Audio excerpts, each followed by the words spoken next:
On this channel, we like to cover cleaner, greener, safer and smarter transportation. And as you know, we cover everything from electric bicycles through to electric cars, trucks and airplanes. But one of the things we haven't done enough of on this channel, and we're trying to change that in a COVID world or post-COVID world, depending on where you live, is to chat with people who are actually at the companies, who are actually making the vehicles, who are actually making the change and helping other people to make the change to go from internal combustion engine vehicles, the suck, squeeze, bang, blow, to electric zero emission vehicles, be they battery electric, be they hydrogen fuel cell electric, or some new novel type of vehicle. And there's going to be some video interviews coming over the next couple of months where we're going to talk to industry insiders. And to start that series, I'm really, really proud and really grateful that Peter Rawlinson has decided to sit down and talk with me. For those who don't know, Peter Rawlinson is currently the CEO of Lucid Motors, but he's got a long and distinguished career in the automotive industry. He also happens to have some connections to my home country of the UK. We're both now living in the United States, but Peter started his career at Jaguar Land Rover, then ended up at Lotus Cars, spent a lot of time at Tesla, very instrumental in the Model S, and now, of course, he is the CEO of Lucid. Peter, thank you so much for joining me. I hope that you and yours are safe and well at this difficult time. Thank you. Great to join you, Nikki. So, Peter, you've got a long and distinguished career. You started with Jaguar Land Rover. You're an alma mater of Imperial College London, which, again, the connection, I went to school in London as well. So you started in the traditional automotive industry, and now you find yourself as the CEO of a car company that is accelerating the transition towards electric. So can you tell me a little bit about how your journey has influenced what you're doing today? Gosh, well, it's really exciting to be here. It's great to talk to you. And I could not have imagined the path that life would have taken. I was just a guy who was interested in making things and inventing things, didn't know what path to take, really. And I got interested in cars at a young age, and I thought it would be a fun thing to do to design cars. Because engineers design cars, because even that is misunderstood. The design team, the designers, design the stylistic surfaces of the vehicles, but all the parts underneath those surfaces are actually designed by engineers. So I actually hate the term engineering development. I think that's a mission of defeat. I like to design things, get the design right, analyze it, do all the CAE work, and then minimize development time. So when I started out, it was just a fun thing to do. It was almost being paid for doing my hobby. And here I am now running a company which is, I believe, can help change the world for the benefit of all. Electric cars are here to stay. Their prowess has already been proven, largely thanks to Tesla. And our mission is to take it to the next level, to take the science to the next level, to take the technology to the next level. No one believes that's possible. Everyone thinks it's been done. Everyone thinks that it is already pre-commoditized, and it's not. The really exciting part is there's so much more, there's so much further we can take the EV for the benefit of all. Now, your career has always been very heavily based in engineering, principal engineer at Jaguar, chief engineer at Lotus Cars, and obviously extremely very important role as vice president of vehicle engineering and chief engineer on Model S. Yeah. So you've always come at vehicles, whether they be internal combustion engine or electric, with the goal of having the engineering as the forefront. There is so much happening in the electric vehicle world at the moment. We've seen developments in the battery sector on an almost daily basis. There are teams of engineers, teams of academics simultaneously developing new technologies, whether it be, new cathodes or new anodes, new cell chemistries, all the way through to people who are working on new motor and inverter power electronics. We've seen the transition from 36 volt battery packs and powertrains, which is what, we had in the 70s, all the way through to today, where we're seeing 800 volts becoming very quickly the new normal for high performance vehicles, and even higher, as you just noted. So tell us a little bit about the underlying technology behind the Lucid Air, which is Lucid's first production vehicle. Yeah. So, Lucid's a technology company as much as a car company, and all the key principle of the company, the key premise, is that all the technology is in-house. And if you look at the electric powertrain, there are 5 key elements to that. Of course, there's the battery, there's electric motor, the transmission, which is often ignored and underloved, the inverter, which is mostly misunderstood, and the software that kludges it all together. And all 5 elements are created 100% in-house at Lucid, and that's a core differentiator. And that's because the electric powertrain technology is absolutely a foundation stone for us as an EV company. And I actually believe we've seen the pop in Tesla's share price over the course of this year. And I think it's because prior to that, there was a growing recognition of Tesla's preeminence in electric powertrain technology. But I think there's been a recognition just how far ahead they are now from the rest of the pack. And this is a differentiator. You can't just buy an electric motor off the shelf from some company, usual suspects, buy an inverter here, buy a battery pack and spec it out in a bolt-on transmission and expect to have a state-of-the-art product. And, in a sense, there's a sense of deja vu here. Because 10 years ago, I was responsible for Tesla Model S, and I was working crazy hours, and we were just trying to create something which was very, very special in the car. And I think we succeeded. But the core premise of Tesla was all the tech was in-house. And the smart money was on other companies like Fisker. A lot of the smart money was on Fisker. And that didn't have the core technology in-house. It outsourced it. And now we see 10 years on, there's a plethora of startup companies, particularly in California, who don't have the technology in-house. They're buying it off the shelf or partly developing it. And I think what differentiates us is that it's fully in-house and it's truly state-of-the-art. Now let's go sort of beyond from what you said there and look backwards a little bit. I'm a fan of Morris Minors. I've been a fan of Morris Minors since the very early days of my life. I loved the sound they made. I ended up owning a couple, one a standard one a hot rod that was modified with a K-series engine, which was a lot of fun. But when the Morris Minor was... A lovely K-series engine, yeah. Exactly. Yeah. So when the Morris Minor was being originally designed, it was originally designed for a completely different engine to what ended up being used for the production. It's the reason why the Morris Minor engine bay is so massive, because Izagonis wanted to design a very different engine, wanted the Minor originally to be front-wheel drive.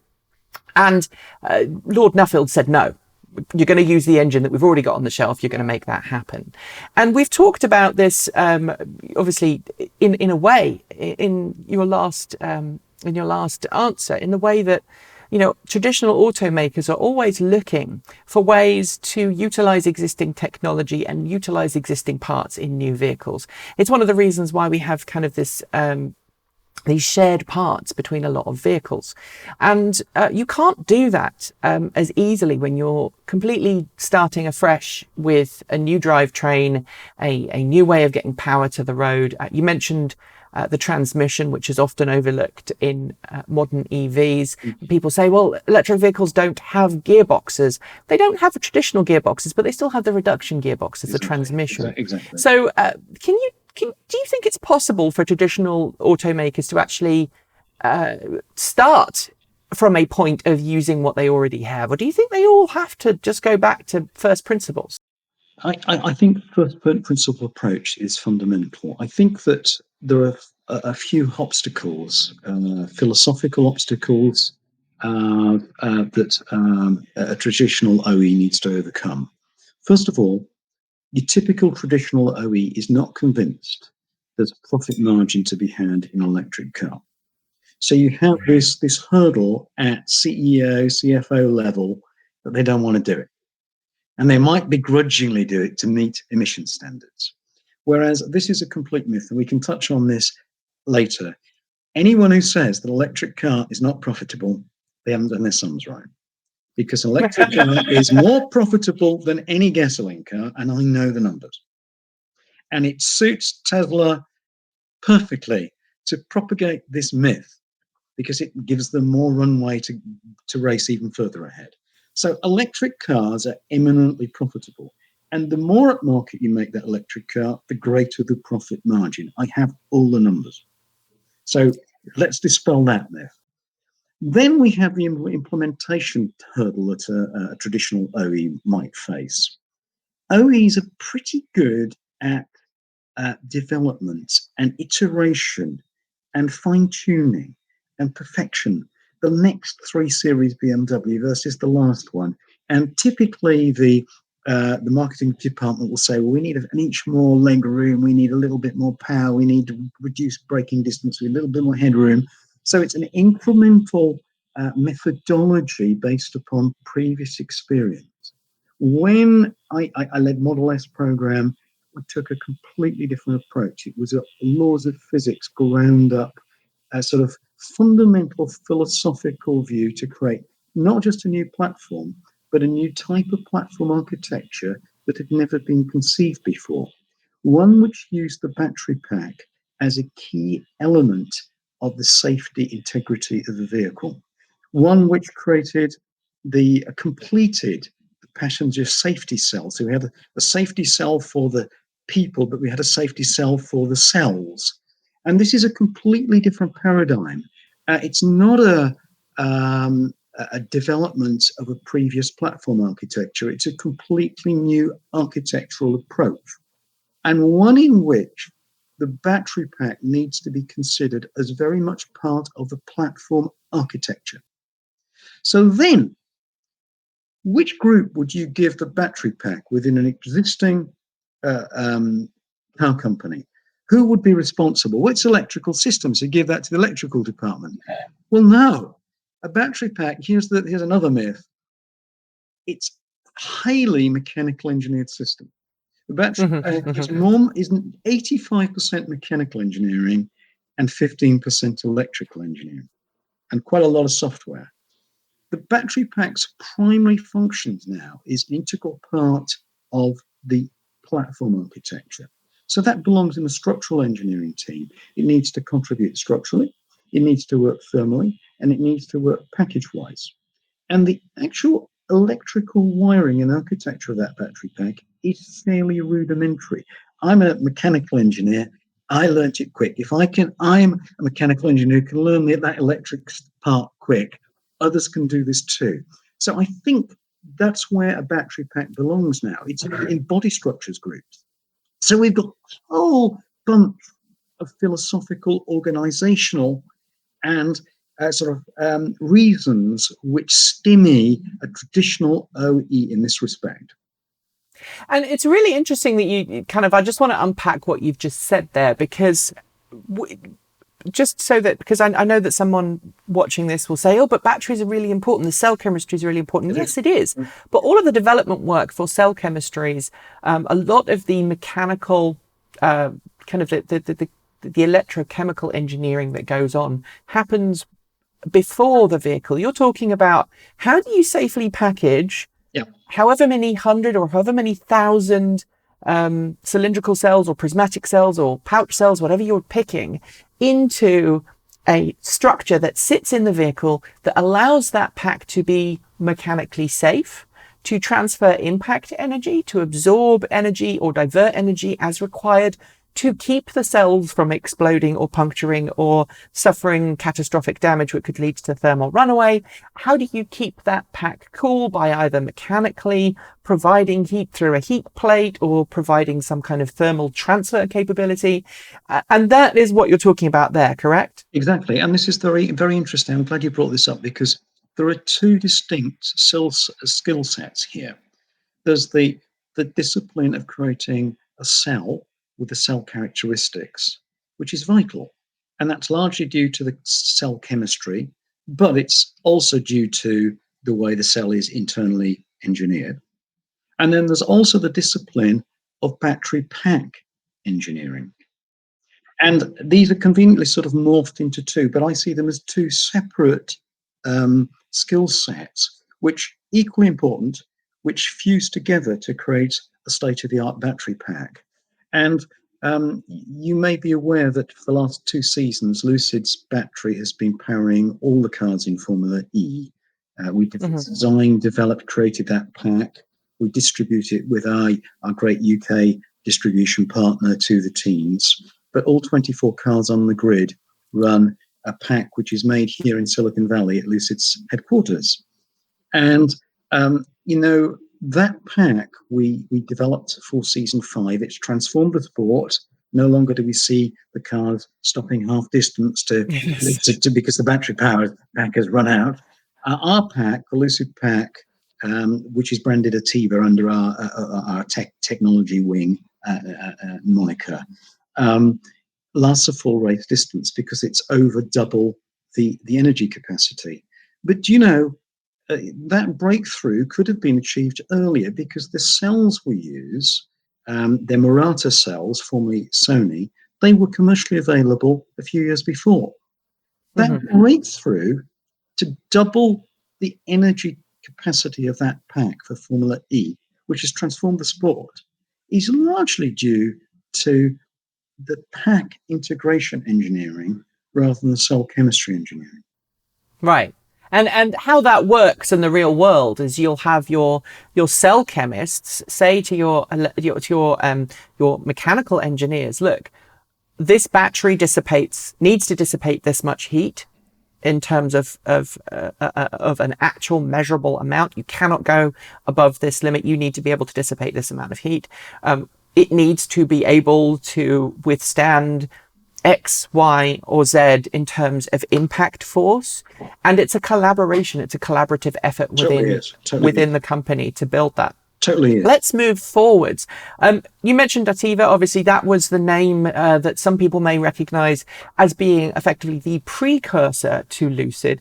They had that incredible, I think it was a Mercedes Sprinter, if I remember correctly, that had been fitted out with all of the technology in, and it was very fast. It was. But when you joined Lucid, it was a bit of a switch to focus on developing a car. You've said that you see Lucid as being an engineering company, a technology company first, rather than an automaker in a traditional sense. And company. I find that very interesting because I also view Lotus. I don't view Lotus per se as a traditional automaker. And back when you were still at Tesla, I remember visiting Tesla in 2012 and for the launch event for S. And I remember thinking at that point, I can imagine Tesla becoming the electric car equivalent of Lotus, taking other people's vehicles and making them better, taking other people's vehicles and doing things that maybe other companies cannot do because they understand the intrinsic engineering behind electric vehicles. Do you see Lucid sort of becoming, I don't like aligning one company to another or comparing another company to another. Do you see Lucid kind of occupying that role, the almost the electric car equivalent of Lotus? I'd love to say yes, but we've got such a bright future doing our own cars. I think we've got such a vision for the next 10 years of products I want to do that I can't see us ever doing that. But I think we could do it in another way. I think that the technology that we've developed, our integrated powertrain technology, our electrical architecture, the whole connectivity, the whole play right around the car is ideally suited for transferring into a more affordable product. Now, that might be that we don't do that. Maybe other companies do that. Maybe it's through our technology. I can't see us being a consultancy company like Lotus, no. But I think that our technology, our world-class technology that we've developed for initially a relatively high-end product like Lucid Air is directly transferable because it's been designed for mass production. You'd think that the Lucid Air technology would be some sort of esoteric thing that was very difficult to manufacture, only suitable for a very expensive car. Not at all. We've gone to great lengths to ensure that this technology can find its way into more affordable products to benefit all mankind. So let's talk about the actual engineering behind the Lucid Air. For those who don't know, obviously the Lucid Air was due to get its reveal earlier this year, but the world 2020 had other plans, and I think the way that 2020 is going right now, I can't possibly guess when things are going to go back to normal, whatever normal is. But you've got this very high-end luxury vehicle in the Lucid Air. It's not a vehicle that your average consumer is ever going to be able to afford brand new, and you're going effectively the same kind of model as many other car companies in the sector, which is kind of this trickle down view where you start with a very high-end premium flagship model and then you trickle down. You've talked about how you believe this technology is mass producible, how you feel that this technology can be easily replicable in higher volumes, which of course will bring the economies of scale into play and thus reduce the cost. Can you tell us a little bit though about why Lucid just didn't come out with this high-end esoteric car that you're talking about? You've actually focused quite extensively on the engineering underneath. Yeah. Well, I mean, why do we launch into this marketplace? I mean, first of all, the first product defines the brand. And in a sense, Tesla's been defined by Model S. Lexus was defined by LS400, technological tour de force. First Ferrari, V12. Ferrari and V12 are synonymous. So first product defines the brand. And I think that it's difficult to push a brand up market and relatively straightforward to move the other way. So I think that, and the other point here is that when we look at the price of batteries at the moment, that the margin on a more expensive product, the business model makes a lot more sense. The third point is less obvious. The more affordable a car becomes, you trade margin for volume. So you need to make lots of them. Because of that, just the size of the factory, the level of industrialization can cost many times more. It costs a lot more to build a new Volkswagen Golf than a new Rolls Royce. So we have to walk before we can run. A little company like Lucid, even if we wanted to, we would have to raise billions to do a more affordable EV. Actually, the capex requirements for something that's relatively higher end are more modest. So this is a great starting point. We can create world's best technology and offer it in a package which no one has got. And let me explain that, because Tesla's done a great job. The cars are high tech, they're disruptive, they're beautifully engineered, all those things. Fantastic. But I've spoken to so many Mercedes-Benz owners, and they say, well, look, if you'd asked me 10 years ago, I would never have countenanced having an electric car. You ask me today, I'd love to have an electric car. Tesla's changed my view on that. But I'm not ditching my S-Class and I've looked inside a Tesla, I'm not getting that interior. And there is therefore you come to the conclusion that Tesla's not really luxury. It's premium and it's a luxury price point. And I'm not being disparaging at all. I'm just being an observer of life. The fact is, the interior disappoints. No one is making a luxury EV. In the entire world, there isn't one. You can't buy one. And we're targeting, not Tesla, we're targeting S-Class Mercedes. But we're doing it from a West Coast, super cool California design sensibility. And that's what the brand is all about, fusing Silicon Valley technology and it's race-proven technology with our Formula E experience. When you buy a Lucid Air, you'll be buying race-proven battery technology. And the rest of the technology is at a similar level, super high-tech. And it's really with aspirational, Californian-influenced design flair. And I think that's a winning combination. That's what the brand is about, heart and mind, Silicon Valley tech, California cool. So the EQS is going to be a really interesting cross shopper for you, right?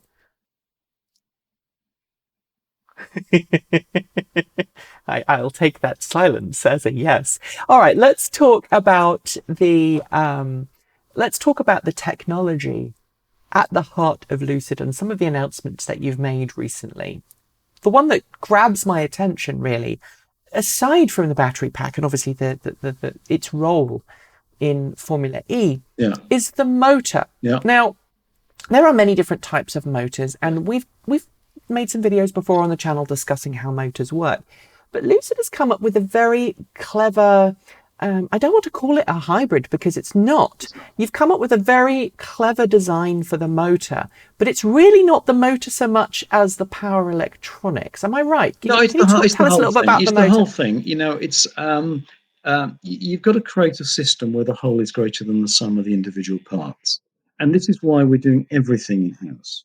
I mean, you know, I don't even have specifically, I could say, a motor team. I've got a motor transmission team. I look at that as a single inertial system, a rotational system.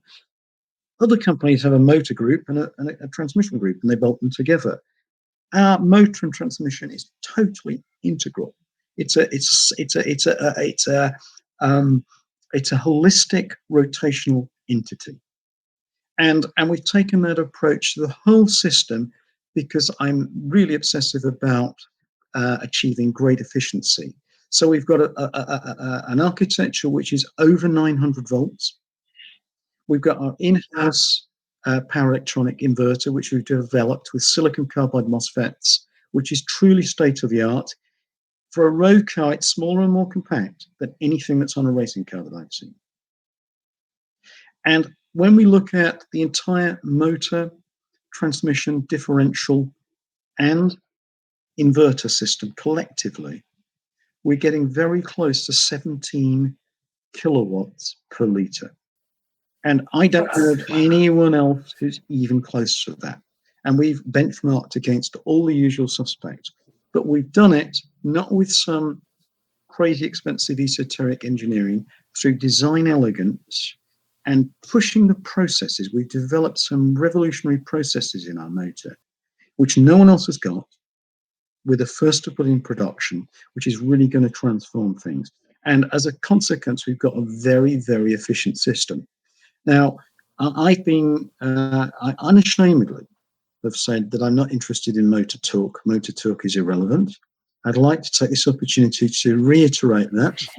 I know I get hammered in the comments section for this, but it is true. All I'm interested in is volumetric power density and efficiency. Because motor torque doesn't matter, because what really matters is the tractive force at the contact patch of the tyre.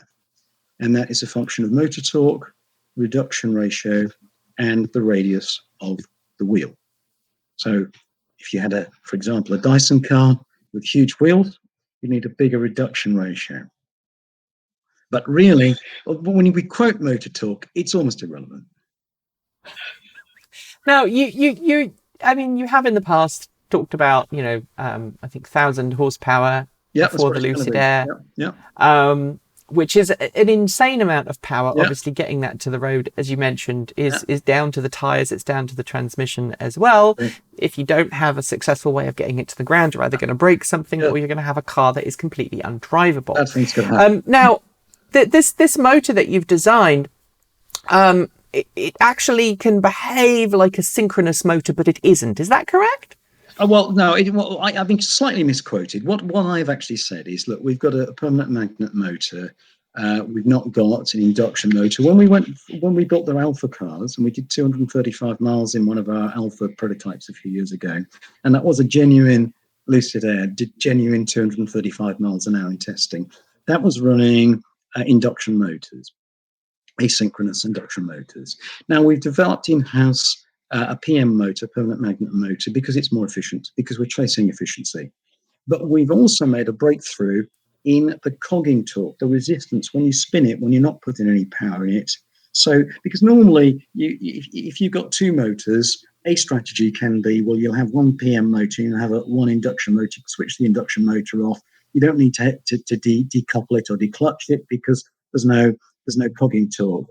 We've got a PM motor which has got very, very small cogging torque, about a third of what you'd normally experience. Wow. So it's not a hybrid motor at all. It's a PM, but it's got some revolutionary features and it's super efficient. And for those who aren't aware of what cogging is, the best way of describing it is it's effectively when the motor jumps from one position to the next position as it spins. Yeah. If you sit, I know my Bolt is capable of cogging. If you sit at traffic lights in a Bolt and you just very, very gently touch the accelerator, just enough, the car will just sit there and it almost shakes a little bit. Mm-hmm. As it sits there. And I've experienced cogging in other EVs as well. So maybe we'll do a video on that further down the line. So you've got this battery pack that is proven that you've engineered into the vehicle. So it's a structural component. You've got this permanent magnet motor that you've managed to tweak, both from a mechanical point of view and also from an electronic point of view, to get it to behave in a very unique way that is more energy efficient. Mm-hmm. And you've got this light and airy cabin. We've seen pictures of the prototypes. We haven't yet seen the actual Lucid Air. And unfortunately, we live in a news cycle. We live in a world where, and I don't think I'm unfair in saying this, if one company says they're going to do something, everyone cheers. If all the other companies say they're going to do something, they say they're lying, it's not true, there's no proof, show us the proof.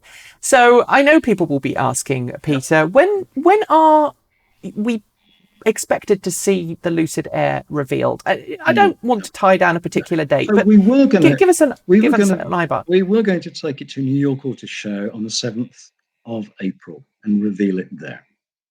But a pandemic intervened. Yes. So we're planning a live stream event late summer, and we're gonna unveil the car at the live stream event. I think that the days of motor show grand set piece reveals, I wouldn't say gone, but they're not gonna come back anytime soon. So I think live stream is the way to go, and I think we're just going to amaze people how cool it is at that event. And we're going to show a lot because our factory the actual building was completed just the end of May, and we're fitting the factory out right now, and we're going to be building cars in that factory this year. Fantastic. And that factory was just a patch of earth back in December when we held a grand building event there in December. And Peter, we've seen the progress that you've been making on your facility. It's just outside Phoenix, isn't it? Yes, it's between Phoenix and Tucson, Casa Grande. And team Casa Grande, I know it well. Yeah, and the Arizona team, very much part of Lucid, doing a great job. Hopefully you haven't had many dust storms to deal with on that stretch of highway there. I know it's a bit notorious out there as you're heading towards the eastern side of Phoenix, and sort of then obviously you're into New Mexico and the dust storms. That spectacular place though, beautiful landscape. Yeah. Obviously the potential for plenty of solar panels, which I'm guessing that there's something that Lucid's looking to implement. We will in due course. Yeah, absolutely. But we've got a 500-acre site, and we can make nearly 400,000 units a year there. We've got a 4-phase plan for the factory. We're currently implementing phase 1, and we can take that factory with phase 1 to 34,000 units a year. So we can build 34,000 units a year with what we've got which we will complete later this year. But then we'll bring in phase 2, 3, and 4, and ultimately we can go to about 370,000 units a year then. Obviously, that's a very large production goal for a luxury market vehicle? Are you hoping that initial production will be just all of the Air, or are you hoping that other models will Good come in as question. well? Oh, yes. I mean, clearly, you're not going to sell that many Lucid Airs. That's going to be more exclusive. So we're planning an SUV off the Air platform, and I want to get that in production as soon as we possibly can. I'd like to see that in the plant in 23. And then there's other stuff and other platforms we have planned. We have a roadmap for 10 years. So let's talk. I'm not going to get you to divulge your entire roadmap. So let's talk about models and where we are in the automotive segment. Obviously, you and I are Brits by birth, but globally, the drive is towards ever larger vehicles, ever increasingly large footprints for vehicles. We have a company in New Jersey who is, allegedly bringing a new model to market that will make the Cadillac Escalade look like a Mini in terms of size. We are getting bigger and bigger and bigger. We're seeing more and more companies come out with larger vehicles. Why did Lucid decide to go with a sedan, a vehicle design that is, for all but the luxury car market, seems to be going out of fashion? Well, you've asked me two questions there. Let me address the size first. If in plan view, Lucid Air is smaller than Model S, and it's smaller than a Porsche Taycan. It's shorter than a Taycan, and it's narrower than a Taycan.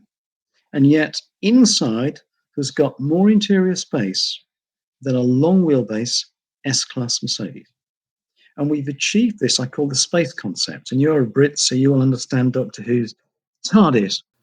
And the TARDIS is his spaceship, which of course is bigger on the inside than outside. And we have achieved a TARDIS with Lucid Air. We've achieved something which would not be possible with a gasoline powertrain. By miniaturizing the electrical components, we've been able to reimagine and redesign the whole architecture of the car. And designing the car is really like solving a 3D jigsaw puzzle with the added complication that you can actually adjust the shape and size of each of the bits that you're fitting together.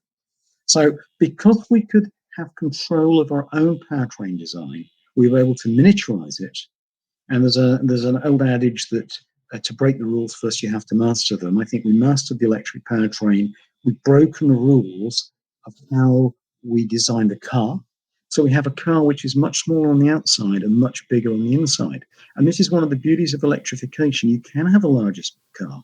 That is the ultimate luxury. But you can have it more compact, more sporty, more agile, easier to park. I've driven Lucid Air around Manhattan. It's quite usable. So that's your first question. And then allow me to address your second question. There's this belief that the sedan is dead and everyone's going to SUVs, and we've bucked the trend, and thank heavens we have, because everyone else is going to do an SUV and we're going to be alone and capture the sedan market. I think sedan market lost momentum because sedans have been around, and we go back to this evolutionary feature of traditional OEs. The sedans kind of being finessed. What's its ultimate manifestation? Probably current S-Class. Whereas SUVs seem to be getting better and better and better. And certainly the SUV volumes are growing. But, if you look at the luxury sedan market worldwide, it's worth $100 billion. $100 billion a year. So that is a sizable market. If we just whittle away on a couple of percent of that, and we're not competing with Tesla, we're competing with Mercedes, Audi, BMW, Porsche, Jaguar, Lexus, all these grande marques. And that luxury space, that sedan space, is dominated by these ICE behemoths. And we're going to change all that with something more agile, more compact, a different proportion, a different design language, a shorter hood, a much more beguiling, luxurious cabin.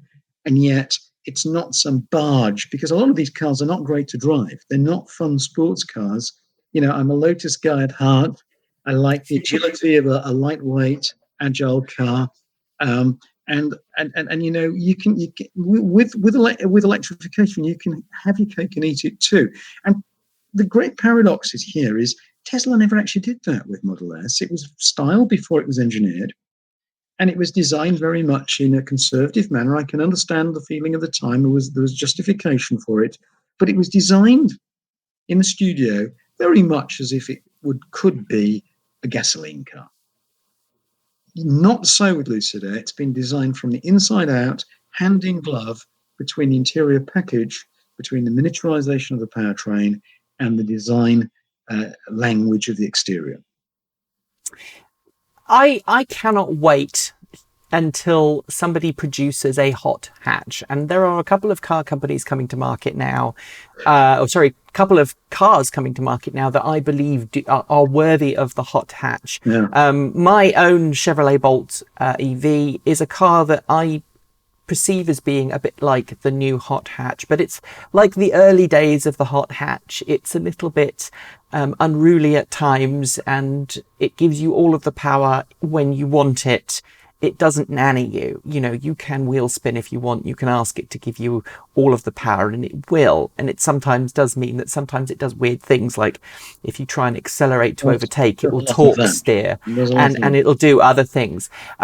But I cannot wait to see the hot hatch come back with a new generation of electric vehicles. I know people watching this will have their own ideas on what that should look like. As a Brit, as a fellow Brit, I know that you will appreciate that. Let's turn our attention to the issues of developing an electric vehicle as an OEM. And this is something that I think, Peter, you'll be able to explain rather nicely. A lot of people look at Tesla and go, Tesla's done electric cars, made electric cars. Why isn't, name of company here, just stopping making internal combustion and switching to electric vehicle? And I think, Peter, that you can probably talk to that fairly effectively because of your background in traditional automakers. It's not just a case of stopping and switching, is it? No, but I still think it comes back to this fundamental blockage that you've got at executive level, that auto industry executives don't believe that electric cars are profitable. They are. They're hugely profitable. We've done the numbers. And that's, I'm not embarking on a project to lose money. We will make, let me tell you, as a startup company like Lucid, there's no way we could countenance doing a gasoline car, because the fixed cost of for all the emissions, it would just, and amortizing that across the volume we're going to sell is just not going to work. We can only exist and thrive because of the gift of electrification, because of the potential of electrification, and because of that, we have an eminently profitable product with Lucid Air. And I mean, that's the first point. I think there's just not the will. I don't think there's the ambition. But I think also some of those OEs that are attempting to do this don't have the ambition to do it all in-house and take it to state of the art. There's not a recognition of just how far ahead of the pack Tesla currently is. Tesla is about 8 years ahead of everyone else, just on the electric powertrain side. That there is and let me tell you, it is not a case of the OEs catching Tesla. They're falling further behind. Right now, Tesla is powering ahead of them. It's as simple as that. And there's not a recognition of the value of that powertrain. Now, even Porsche with Taycan, this is unbelievable, but they don't actually make the electric powertrain in-house. They buy a motor from Magneti Marelli. They buy an inverter from Hitachi. They buy the battery pack in from Drexelmeier. Transmission, I think, ZF. I mean, even a Taycan is bought in bits. Tesla's the only one that makes it and designs it all in-house. And Lucid's going to take it to another level. And that is the so excited that is the difference. I tell you. And you know, I think you have to take things back to first principles and do science engineering. And you know what I've done at Lucid is I've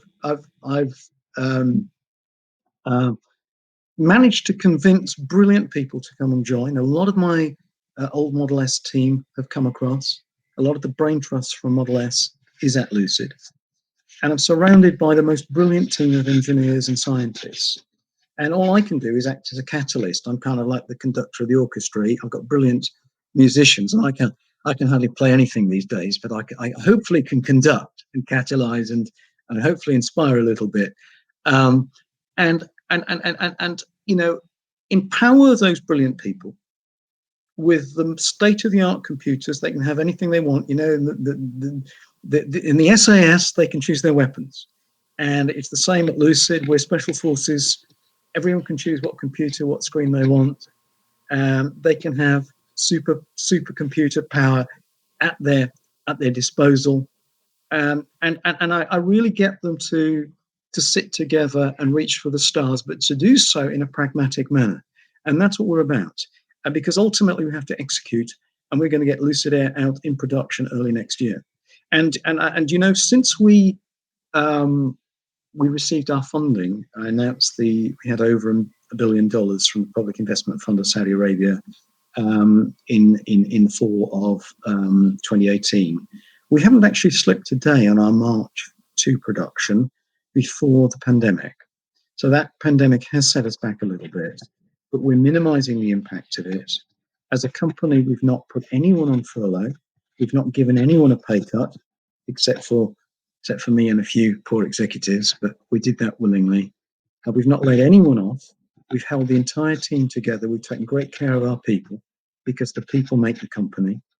And we forged ahead working remotely. We distributed computers so everyone could work in shelter in place. We've abided and worked rigorously to the guidelines of both the state and the county, Alameda County. We stood shoulder by shoulder with Alameda County, and we've taken all relevant precautions and then erred on the side of caution.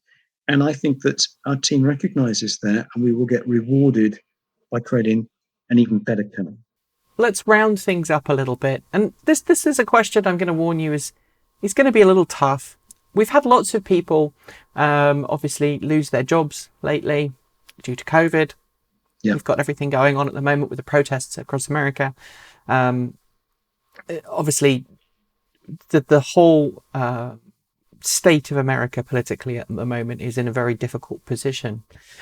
But going back to Lucid's funding, lots of people have criticised Lucid for being funded by the Saudi Arabia Public Investment Fund. Can you talk to us about, you know, that journey, that funding, and you know, essentially Lucid is being built by the money that has come from the fossil fuel industry to transition away from fossil fuels. So can you talk to that? And can you also talk to where Lucid sits in a world where we've got, you know, Black Lives Matter protests because of continuing, ongoing racial inequalities. We've got people losing their jobs, and we've also got coronavirus. Yeah, I mean, we're witnessing a great tragedy and outrage, justifiable outrage through social injustice here.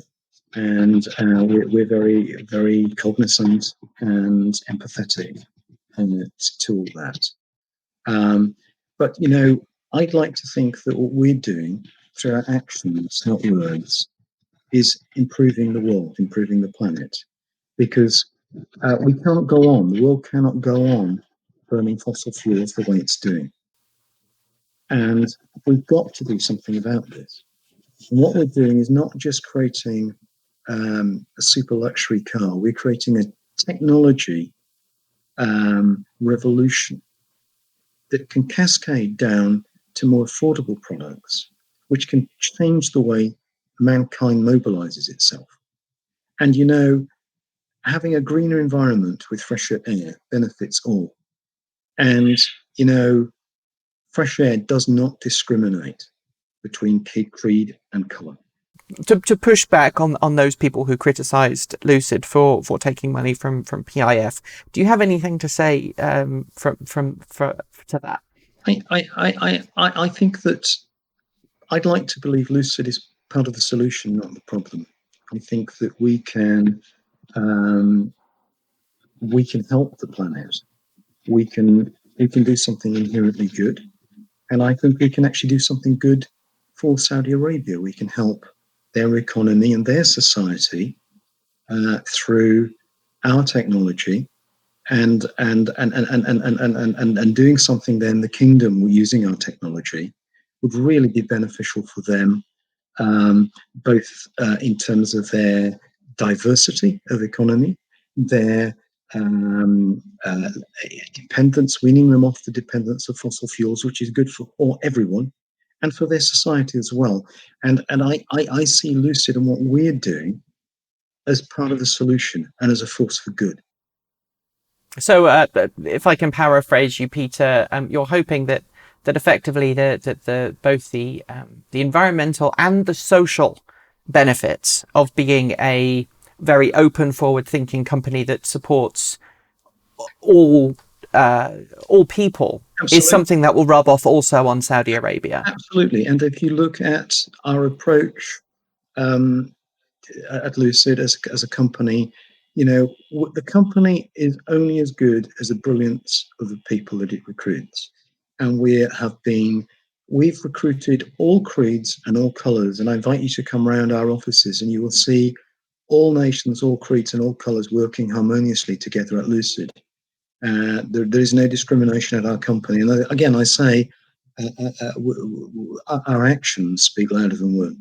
Peter, it has been an absolute pleasure talking with you. Thank you so much for taking time out today to discuss with me. And I hope that Lucid continues along its very enjoyable path towards a future where we are all cleaner, greener, safer and smarter. We haven't touched on the autonomous vehicle elements of your vehicles. It goes as read that Lucid vehicles are also embracing autonomous vehicle technology. We haven't discussed the charging networks. So I feel that maybe we could even keep talking about this for some time to come. Do you have anything that you want to throw in that we haven't discussed yet? Well, I mean, charging network, we've got two-way charging, but we've got boost charging. So by going to 900 volts, we're not isolating ourselves. We can plug into a 400 volt charger. We've got onboard boost charging. No one else has got that. We've got two-way charging. We can go car to grid and all the opportunities that enables. We've got the most connected car. We haven't even touched on that. With amazing UX and UI, you're going to be absolutely wowed by our user interface. It is state of the art. We haven't even spoke. We've talked about the underlying technology. We've got an Ethernet ring, low voltage architecture, which is designed with redundancy, super connectivity, massive onboard processing. All these software features, we're going to have over-the-air updates. We're a software tech company as much as a hardware company. I mean, there's so much we haven't scratched the surface, Nikki. I know. We're coming up to the end of our hour, and I don't want to take too much time from you. Peter, it has been absolutely wonderful. Thank you again for joining me. You are still accepting reservations for the Lucid Air, and people could go, obviously, to the Lucid Air website. They're being reserved very rapidly, so please make your reservations through the website. It's $1,000 for a reservation. Excellent. And then hopefully we'll get to see the production version of the car later on this year. I'm assuming that we'll soon start seeing bodies in white once you've completely fitted out the facility in Arizona. And then hopefully we'll start seeing Lucid Airs on the street. Thanks again to Peter. That was an incredible interview. We're going to be working on some more interviews like that over the coming months. If there's someone that you'd like us to try and interview, please do let us know in the comments below. I'll be back soon with more great content. Make sure you hit that notification bell so you don't miss out. And while you're at it, why not switch to New Zealand's only carboNZero certified renewable electricity company? I'm Nikki Gordon-Bloomfield. Ka kite. See you next time.